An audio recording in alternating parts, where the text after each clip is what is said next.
Hi everyone and welcome to this video, Some Frontier video update. Today I've got a couple of things that I want to talk about. Now, first off, I've got a Packard Bell laptop. Now this isn't an iMedia or EasyNote or a Legend or anything like that. This is actually a Packard Bell iGo.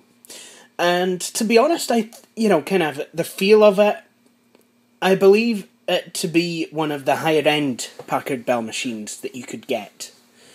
I mean, the materials of it, even down to some sticky residue that's on the case. And I like the kind of transparent plastic that it looks like the Pentium 4 and Windows XP stickers are floating in midair. Let's have a look at what... yeah, this is a Pentium 4M, and it's 2.0 gigahertz. And it's the newer Packard Bell logo, the one that came after the Face of Technology, not the newest Packard Bell logo. So this is the first one that came after the Face of Technology. Now, there has been a couple of issues with this machine. First off, the machine, surprise surprise, didn't come with a hard disk. However, it did come with a caddy, which is really quite nice. Unfortunately though, whereas a lot of laptops that I've serviced, the hard disk's caddy has basically slotted in to, it's kind of either been part of a tray or has been the tray itself, and basically you fix the hard disk and just slotted it in at the side or whatever. To get at this hard disk, I literally had to strip the machine down. The keyboard had to come out. The optical drive had to come out because there's a couple of screws under this edge that needed to be unscrewed. All of the screws at the bottom of the machine had to come out. Now, I took the RAM out anyway, but I don't think that was strictly necessary. I just kind of followed the disassembly guide.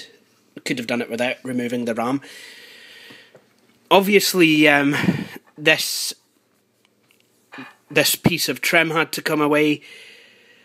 And more amazingly, so did the top part. That had to come away.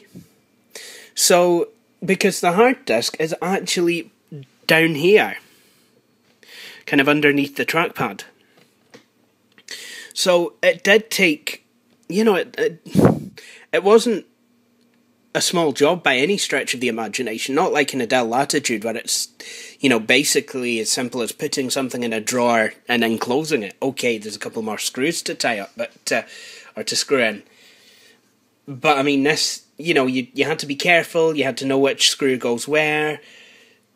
It really was quite a complicated, well, it wasn't too bad. I mean, as soon as I got in there, I realised the caddy was still in there, so I was able to just drop a 40 gig hard disk straight in.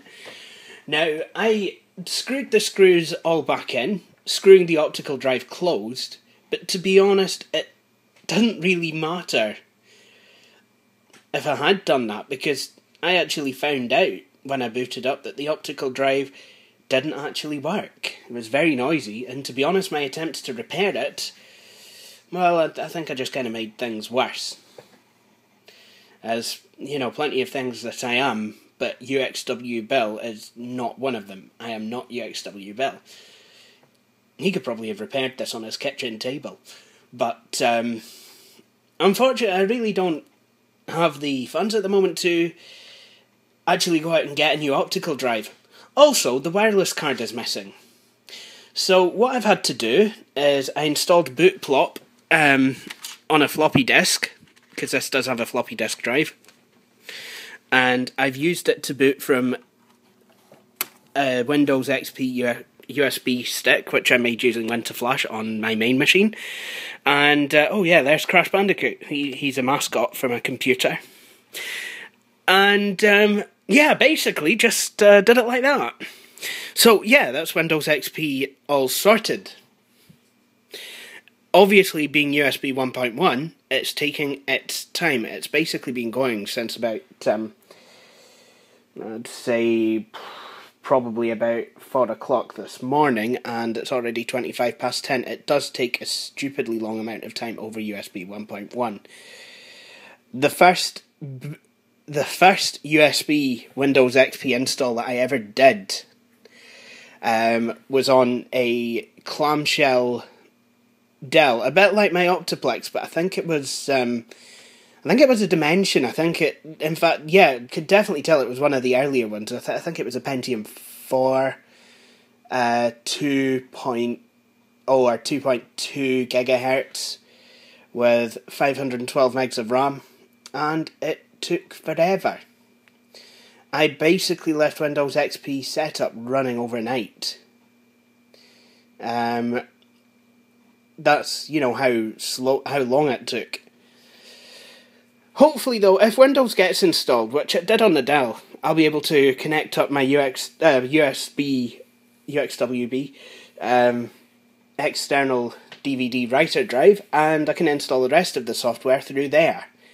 And, you know, any drivers and that, it's got an Ethernet cable. I can plug it in the back, you know, and get the internet connection from this my main computer, because I've got internet connection sharing enabled. If you've got Kaspersky Internet Security, you've got to make sure that you tell it that your Ethernet port is a trusted port. Otherwise, you'll not be able to share diddly squat. So this machine here is a 2.0 gigahertz, and it's got 256 megs of RAM. And someone's nicked the wireless card, which was quite considerate. As soon as I get some funds, I plan to put a new one in, along with a new, well, maybe another 256 meg stick of RAM. Okay, so, more news. Some of you remember my 760E ThinkPad video. Some of you will remember I was able to boot it up to Windows 98 boot floppy, but I wasn't able to do anything more with it. And the reason for that is because I had no hard disk. And because I had no hard disk, I couldn't, well, because I had no hard disk caddy. So I actually got online and I ordered one from the States.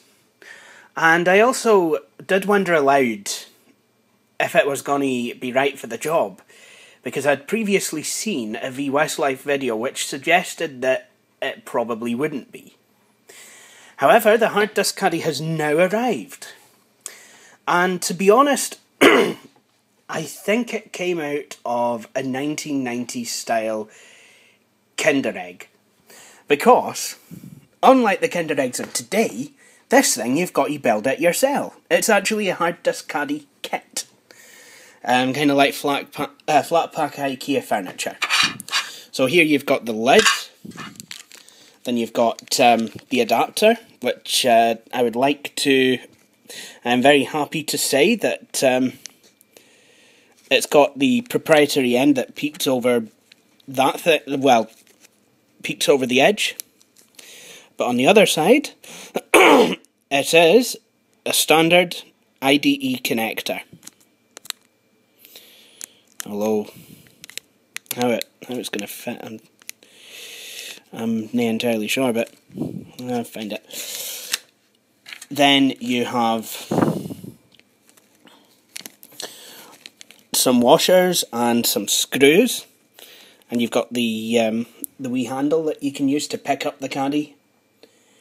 I think that goes on the back somehow, somewhere. And then you've got the kind of plasticky plate thing to stop the hard disk or anything shorting out. So that goes in there, and then obviously this kind of goes together like this with obviously the connection to the hard disk. Smallest disk drive I seem to have at the moment is a 6 gig. So, you know what, I'm just going to have to use that. It'll be fine though. If it's not, you know, I can always swap it out with one of my other laptops. You know, I've got the Compaq Armada 1750 with a 2 gig hard disk, or I've got the ThinkPad P133 ST with quite a small hard disk. ThinkPad, I mean Dell Latitude, my goodness. But yeah, so I'm going to fit this together, and hopefully, yeah, and then, you know, I'll be able to get the ThinkPad working. Okay, well, that's the end of this video. I'd like to thank you all for watching. If you liked what you see, please subscribe to me. Go to www.youtube.com/videosonfrontier, or better yet, just wait for the credits, and I'm pretty sure my name will appear there, my YouTube channel address. Thank you very much, and I hope you will see me in my next video. Also, a couple of last minute bits of news. Hopefully, going to be getting involved in, well, hopefully I'll be able to get some support from Penumbra's Aberdeen Nova project, maybe in the new year. I have with me here Der Forms, so that's quite good. And also, I'd like to thank my cousins Jenny and Stuart for my first Christmas card of the season. Thank you very much, that is very much appreciated, and obviously I will send you guys one when I come to sending my British Christmas cards.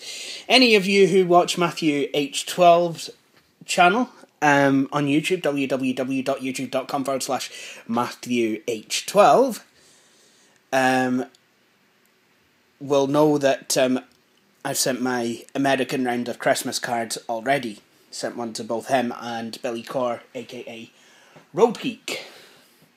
So, yeah. Thank you for doing that video of that, Matthew. That, you know, I really did appreciate that. Okay, well, now I think it's really time to wrap up this video, because, to be honest, I'm a wee bit excited about getting started on this old ThinkPad. So, see you all in a wee bit.